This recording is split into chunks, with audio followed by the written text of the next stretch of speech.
Well, hey there, friend. Welcome back to another episode of Artworks for Teachers. I'm your host, Susan Riley. And today we're going to be talking about how to start your year off fresh. So, one of the ways that, we constantly at the beginning of the year, there's always like the new weight loss thing that we're all trying, or the get fit thing that we're all trying, or, getting healthy in some way, or in some way organizing our life. Um, I think we've all done it all, right? Like the word of the year that was big for a long time. I saw a little bit about that this year, not as much as I have in years previous, but picking one word to guide the rest of your year.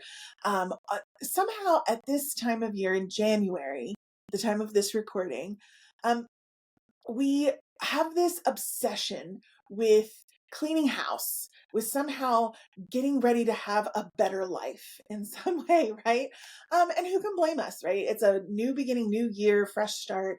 But for us educators, it's really the middle of the year, right? So our new year actually begins in either August or September, whenever we start school, right? Uh, so that's when all of that picks up for us. So it feels a little weird. I've always felt as an educator, it felt a little weird to try to kickstart or restart in January when I'm like smack in the middle of my school year.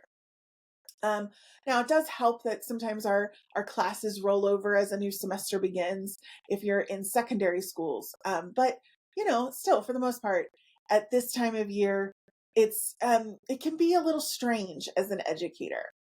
Um, that said, I do find that this is a good time of year to assess where you are and where to move, where you want to go forward. As for our organization, we are starting a brand new year. We've got a new focus for 2025, and we're actually, at the time of this recording, at the time of when you're listening to this, we are just finishing up on our annual team retreat. Now, we are a virtual organization, right? So we are spread all over the country. We used to have most of our folks in Maryland, and then everybody decided to up and move during COVID. So we're all spread out.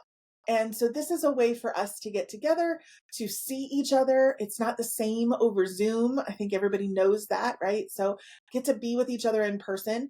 Our team retreats also typically involve our spouses or our significant others or a friend. If you want to bring them instead of a spouse, you can. People who are important to us in our lives. And our team retreats involve both time to work together and plan for the year ahead, as well as downtime. So ways to reconnect with nature, with yourself, with your spouse, because all of that is important and adjusts who we are as people, right? It influences who we are as people. And so I think it's important that we honor that. And so our team retreat depends. It usually lasts between 3 and 5 days. This was a little shorter, but it was in Jamaica this year, so that we were celebrating a really great 2024.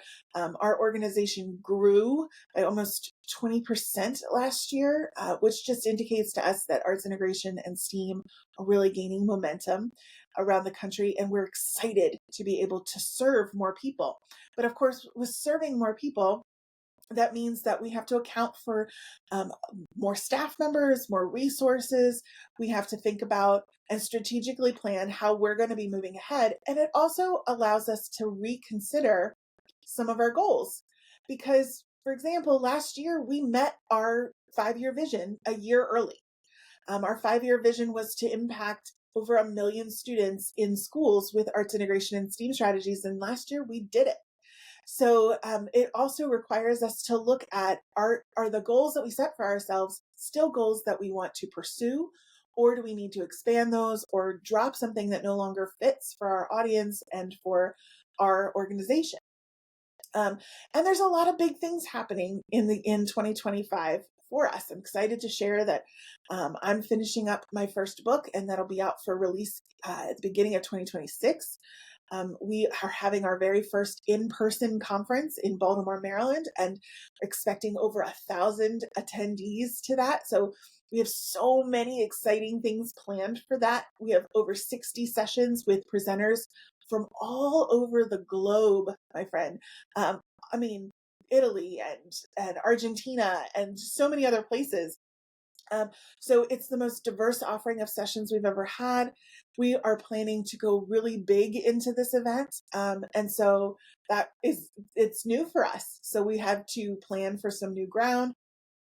And then additionally, we have decided to fully upgrade our accelerator platform. Our accelerator has been around for 5 years and has seen incredible results with school systems and districts and classrooms all around the world. But it is also, it's time to upgrade it. It's time to make it a little bit faster, to add some more security protocols to make sure that it's in compliance with all schools everywhere, to make it a little bit easier to log in, to streamline what's in there. Because those of you who are accelerator members, you know just how much is in there. And we wanted to really consider and be thoughtful about the user experience in the accelerator. Because one of the things that we hear is that all of the information is great and we love having it all in one spot, but it can be really overwhelming. So we've decided to partner with a developer out of the UK who does amazing work, has worked with Google and lots of other large organizations and some smaller ones, to help us rethink and reimagine how the user experience is optimized for the accelerator. And I'm really excited for those updates to happen. We plan for those to launch in July at our conference. We cannot wait to showcase that. So lots and lots of really good things coming this year. And if you're thinking about your year and what you have planned for 2025, even if it's not the full 2025, even if it's just for from now until the end of the school year, even if it's just for those 6 months, I want you to be thinking about, what are you really excited about? What do you want to have happen? What are some things we need to let go of, right? What are some things you need to let go of in order to achieve the goals that you have to achieve? And how are you going to plan for that? How are you going to set yourself up for success? And that is really what today's episode is about. It's called Your Year on a Page. And I want to share with you how I've worked on streamlining all of these ideas that I just shared with you and how to think about all of this on a single page that I can reference all year long. And I want to share that with you because I think it will be really helpful to you as well. Because no matter how much you have going on, if you can simplify and streamline and put it down on a single piece of paper that you can refer back to week after week after week, I promise you this, you are going to hit your goals. You're going to be able to feel more managed, manageable, and it's not going to feel as overwhelming as it might appear or feel right now. One of the things that I recognized as our team was meeting and we were talking about all of the things that we plan for the year ahead is that until we wrote everything down, it felt just so overwhelming in our heads, right? Like we're talking about it. And as we're talking about it, we have this, we have this, we have this. And I could feel my anxiety rising. Have you ever been in those meetings in your school where you're like, everybody's talking about here's what we have to cover and here's what we have to do. And you can just you can start to feel your heartbeat going a little bit faster. You feel your anxiety rising a bit. And so then you go to capture it all on paper, right? Because that's the first thing that we always say, get it out of our head and get it onto a piece of paper. That's the easiest way to start to calm some of that anxiety. So we put it on a piece of paper, right? And we put everything down that we want to accomplish, the things that the steps that we're going to need to take to get there, all of those things. And then the anxiety comes down a little bit, but you're still looking at it going, oh my gosh, how am I going to get all of that done? And sometimes in our organization, our checklists for things are pages upon pages long, right? So I can tell you right now, our planning for conference, it's like 5 pages long of just check boxes. So it's a lot, right? And if you're planning your curriculum or if you're looking at planning a program that you want to kick off, or if you're thinking about even how you're going to balance your schoolwork with maybe a course that you want to take in order to get that pay bump, or, your daughter's soccer practices and dance practices, in addition to all the stuff you have to do at home, Again, even if you put it all on paper, it can feel overwhelming and it can be anxiety ridden, right? So this year I just determined, okay, let's take a look at all the things, everything that we have written down on paper, and see if we can get it streamlined to the point where it can fit on one page. Because a couple of reasons why. One page is easy to consume, right? It's not overwhelming. You can do anything that is on a single piece of paper.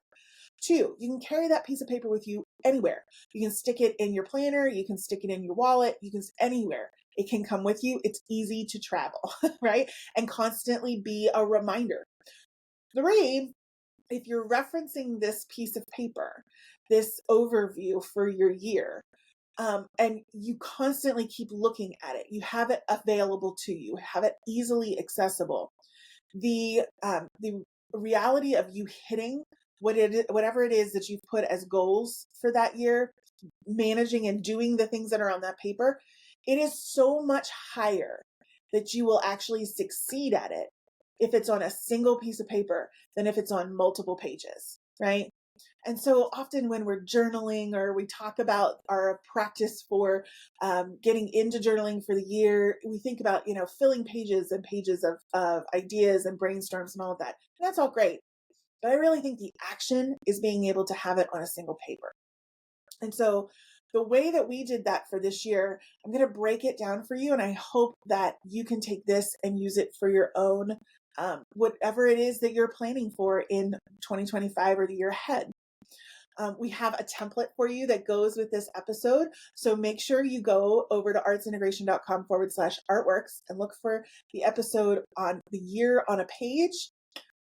You'll be able to download that template for free, and then you can just use that to have your overview for the year ahead. Okay, so here's the first thing that we did. We decided what our main goal was going to be. So we picked out of all the things that we wanted to accomplish, we thought about, okay, is there a similar thread? Is there a common thread that could go through all of these big projects that we have coming up? And I shared what they were. So we took a look at, we had a goal for how many people we wanted to impact. So our goal is the overall impact goal of how many people do we want to have participating and joining us for all of these events, right? Because each event we have the conference, we want to see 1,000 people there, and we want to increase our newsletter subscribers, and we want to increase our social media reach, and all of these things. All that has in common is how much reach do we want to have for 2025. So we decided that's our main goal for the year, right? And then out of that, we have an alignment of key metrics. So these are things that these are going to are how we know we've hit this goal, right? So our overall impact goal for 2025 is 2 million educators from around the world. And so our metrics are how many of those are accelerator members? How many of them are coming to conference? How many of them are a part of our newsletter subscriptions for, our free newsletters every month? How many of them are level 1 certification candidates? How many of them are school certification candidates? And literally we broke that down by the key programs that we have going on in the year, so that we could see at the end of the year whether or not we hit it. And we know that if these metrics are true and we hit each of these metrics, then we're going to hit our overall goal. Okay. I think that's the most important thing that you can do, is decide what's your overall goal, the common thread through everything that you want to accomplish. And then what are the metrics that you are going to use to track that over time? Because when you have metrics, you can start to say, okay, if I would like to see, 2,400 new accelerator members in our group by the end of 2025, then I can break that down by month. And then how am I hitting that every single month? Are we attracting those members to us, and are we serving them in the best way possible, right? So once you have your big goal and your metrics, that's an easy way that you can begin to really move the needle and take action. Remember, the biggest piece on this whole idea of whenever you're thinking about organizing your year or thinking about trying to be more productive or thinking about how to arrange your schedule in any capacity, the overall idea is that it's not enough to just put it on paper. You got to do something that takes action because it looks great on paper. But if we're not actually doing something to move the needle, it doesn't really matter, right? It's like when we're filling out student learning objectives and we want to increase student achievement by 5% on this particular reading standard. Well, that's great. And I'm glad that we have a goal and a metric. But what are we doing to actually move the needle on that, right? If we don't set ourselves up and say, here are the things that I'm going to do to be able to hit that goal, then it doesn't really matter. I can say anything I want on a piece of paper, but is it going to matter at the end of the day? And I don't want you wasting your time on something that doesn't matter, because that's the worst thing we can do, right? So look at whatever projects that you have. Maybe it's you want to start a STEAM club, and you also want to make sure that your students are achieving at a specific, capacity for whatever it is that you're teaching and what you've decided. And maybe you also want to make sure that you are home for dinner every night at 5 p.m. because you want to spend time with your family. Those are all things that you want to accomplish. Look for the common thread. What is the common denominator on all of those things? Probably time. So you want to think about maybe getting more productive on your time and what that looks like. You want to be able to block off however many hours per day to commit to these particular goals. And then what are those metrics? So, I'm going to commit to that 5 p.m. being home, and I'm going to commit to a 1 hour a week STEAM club after school. And I'm going to commit to, and set yourself up that way for your metrics. So having that at the top of the page is really important. And honestly, that takes up half of my page. So on our page, we have the overarching goal. And by the way, this does not have to be super pretty. We're going to make it pretty for you in the template, but my page is a list of bullets. It's just bulleted items with some subheaders. That's it. So it can be as simple as that. You can do it in your notes app if you want to. It doesn't matter where you do it or what it looks like. It's the items that make the difference, right? So you have your overarching goal, which is your common thread. The common denominator goes through everything that you want to accomplish. Your key metrics. And then underneath your key metrics, I have something that I add called magic metrics. Magic metrics are things that you don't know for sure, but you really are hoping to have as a part of the metrics to support your overall goal. So here's what I mean by that. Lots of times when I'm creating a budget, whether it's for our business or for our home, I have my main budget, right? That here's where everything fits. Here's all of our expenses. Here's what we have left over. And hopefully we have stuff left over, right? But then on the edges, I build this stuff called the magic metric, where I leave a little space for things that are unexpected, both in expenses and in income, right? So that's that unexpected, like car payment that you got back as a credit because it accidentally was overpaid last year, and suddenly they did their books and they were like, oh, you made an extra payment, let's credit that back. Like that unexpected check you get in the mail. Hopefully your IRS tax check comes back in the mail and you're like, ooh, I get a little money back this year, right?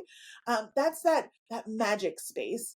And then you also leave magic space for expenses, things that you weren't anticipating, but maybe are actually needed, and you need to have space for that too. When you budget in for the magic, it allows you to have a little bit extra space for things that, are just surprises.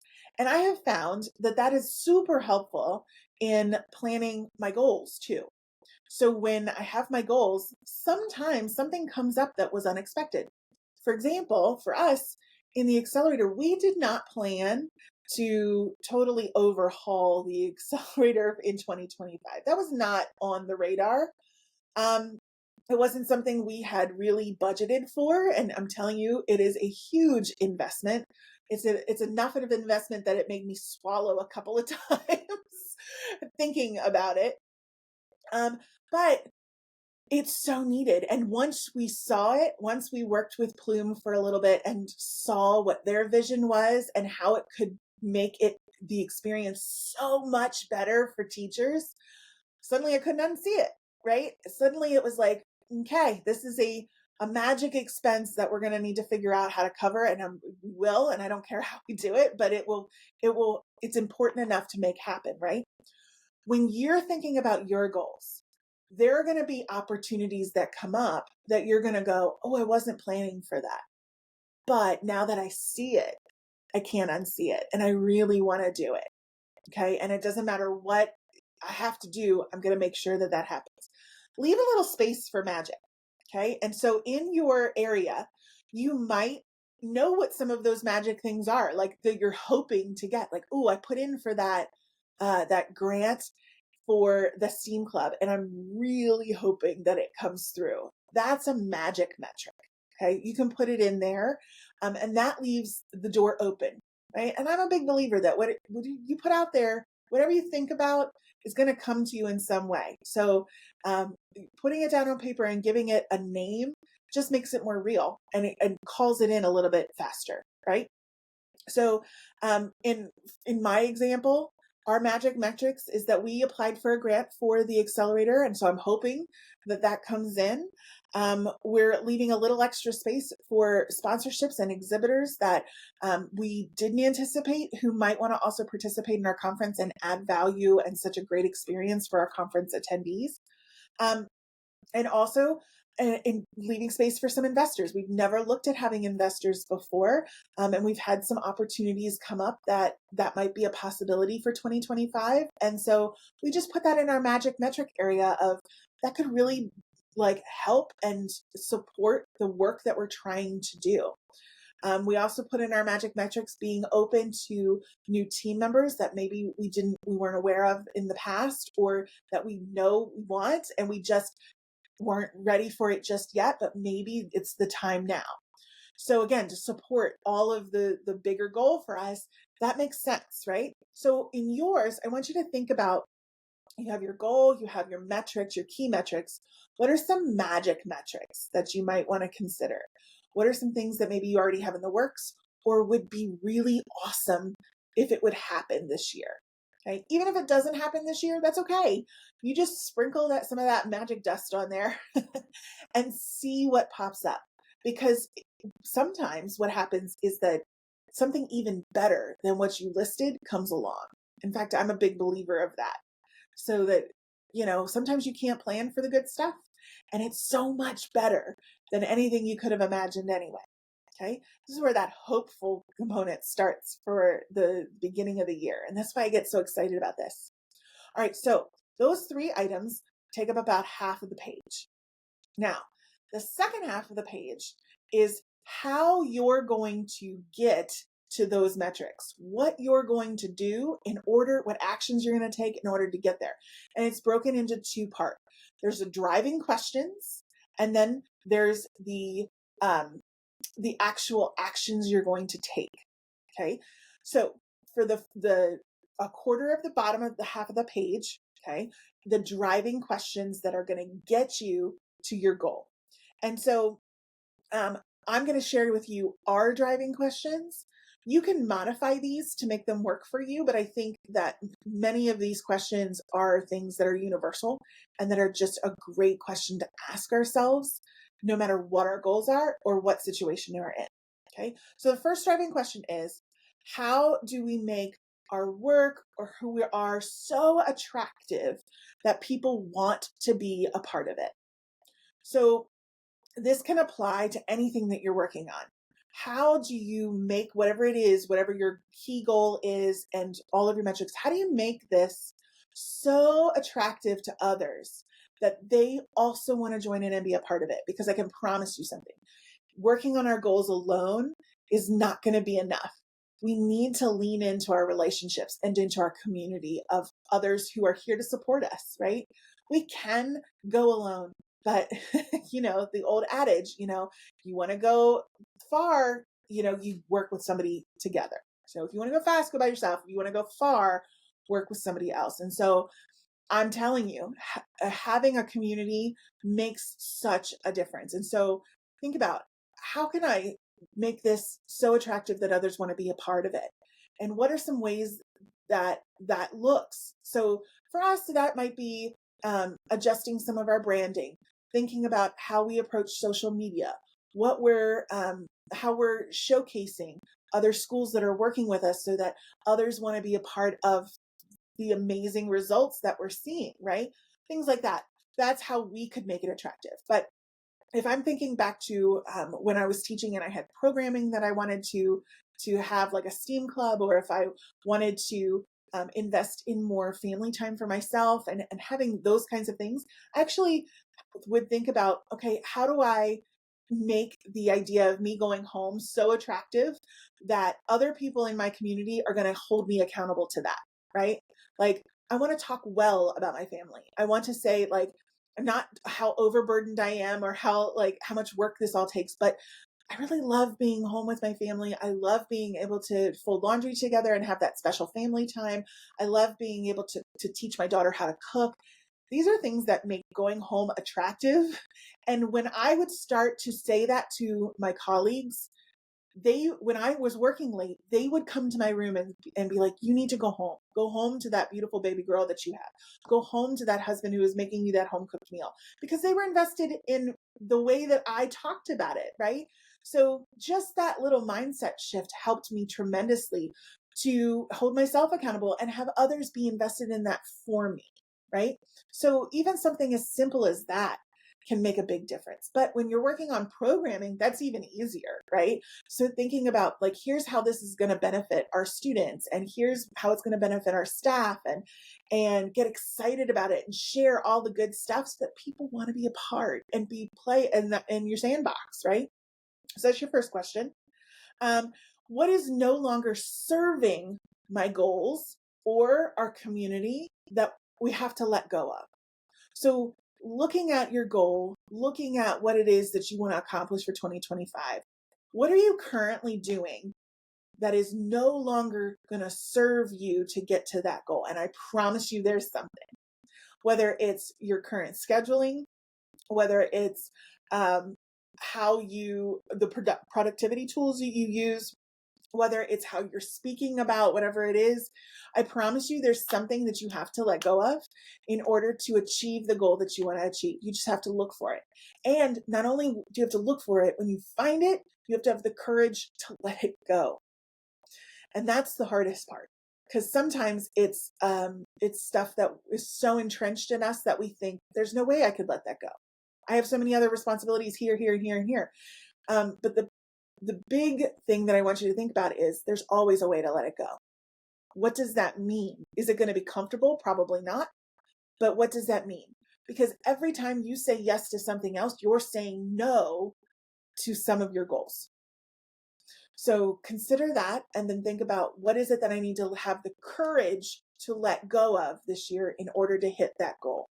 And if it's an important enough goal for you, you'll let it go. Number 3, what can we simplify to ensure our focus stays on the goal, right? So this is another really important piece. We tend to overcomplicate things as humans. We want to make as many steps and intricacies as possible. And sometimes it doesn't need to be so complicated. We can simply streamline some things. We can simplify some things. Again, this is hard. We talk about this in our organization a lot because arts integration, STEAM, these are things that are complicated in their very nature, right? But we don't need to overcomplicate them. So when we start looking at our own processes and working with groups or onboarding people, or like anything that we're working with people that could possibly overwhelm them, how can we streamline that? How can we simplify some of those things to make it a better experience for everyone? The same is true for you and your goals, right? How can I simplify some things in order for me to achieve the goal that I've got set up top? All right. And the last one, what am I committed to going pro on? And what does that look like to me? Okay. Now, going pro is a kind of idea that Stephen Pressfield wrote about in his great book about going pro. And so if you need a refresher on what that means, I would highly recommend his book to you. But the general idea is professionals do things differently than amateurs, right? If we are a hobbyist at something, we dabble in it, but we don't necessarily take it as seriously as a professional would, right? So, in order for us to accomplish the goal that we have set, is there an area where you really need to focus on it like a professional in order for it to be achieved? So let me give you an example. So for our goal of impacting 2 million students, right? That means for us, in order to go pro, we really need to consider how our video messages come out and what they look like, and getting them to be engaging for people to want to consume that content more than they are right now. Because right now, we've just kind of been putting out content to be able to share it. But professionals don't do that. Professionals use professional equipment, and they hire people to be able to edit and copy things and put them together in a way that's engaging to others. And they know the current trends, and they stay up on the current trends. And so for us, we need to invest in some of that in order to go pro in that area, so that it can attract more people to us, right? So going pro doesn't necessarily mean you have to buy things, but it does mean that you have to commit to something in a professional way rather than as an amateur way, right? Rather than just dabbling in it. So think about your goal. What is something that you need to go pro on in order to achieve the goal that you've got set for yourself? Okay. Those are your 4 questions that you're going to answer. And those 4 questions are so enlightening.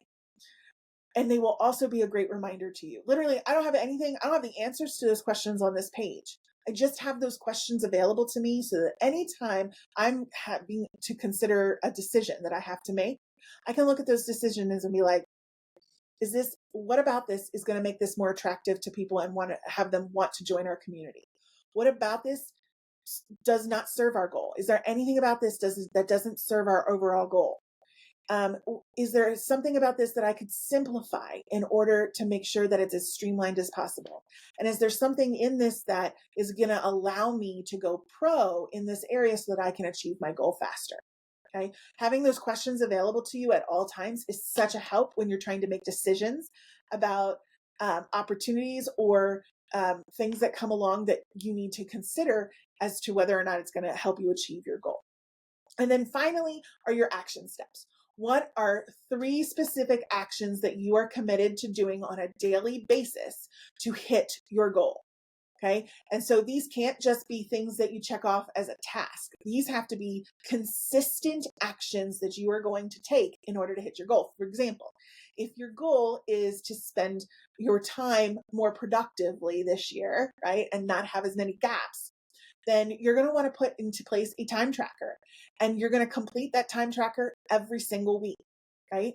Probably daily if you really want to be great about it. So that's one of your checklist items. It's one of the actions that you are just going to take in order to hit your goal, right? That you've done a time tracker for this week or this day, right?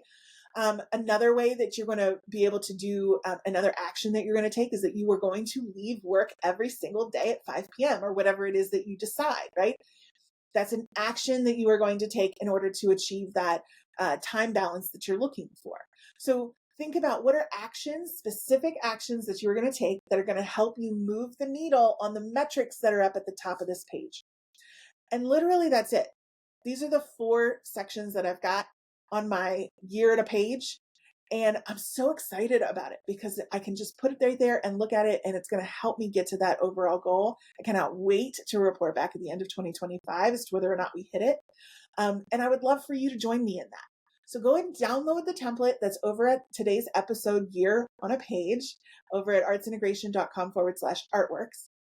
Fill in your goal and your metrics. Get those 4 questions, those driving questions to be considering as you're working towards your goal, and the specific actions that you're going to commit to taking this year to achieving your goal. And then let me know what your goal is. I want to be able to support you in it. So find me over on social media. We are at artsint.edu at all major channels, Instagram, YouTube, Facebook, all the places. DM me and let me know what your goal is for this year, because I want to support you in it. I want to be a part of the community that's cheering you on. All right. Enjoy this process, and I cannot wait to see you on another episode of Artworks for Teachers.